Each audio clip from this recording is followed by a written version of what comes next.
when we think about transactional analysis and the things that happened when we were a child and how we bring those into our adult life, I think about the stationery cupboard at work.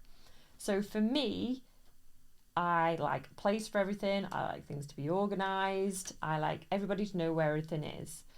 And I hadn't considered this until I was on one of the TA courses, and where I traced that back to was my mum could be quite impulsive. She could shout quite loudly if she couldn't find her car keys.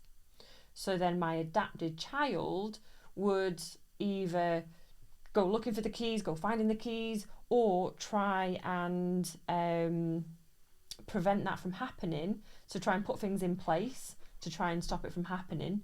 And also, when my kind of mum would walk in the room, I would adapt my kind of personality and what I was bringing depending on her mood. So, bit of a long, kind of windy way of getting to the stationery cupboard.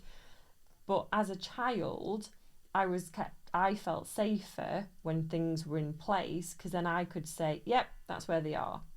So as an adult, that's helped me to organise the stationery cupboard, which, yes, it makes sense.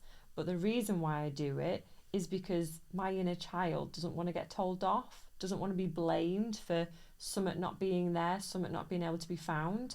So it can really help us to consider what patterns of behaviour we're doing now and then decide, is that helpful or not. So being organised in the office is helpful. So I'm happy to keep that one. But it might be that someone else has a different pattern of behaviour or communication that isn't helpful, and they want to change and they want to update based on the new information. So that is how transactional analysis for me has helped me understand what I'm bringing from my childhood to my adulthood and how I can make decisions now.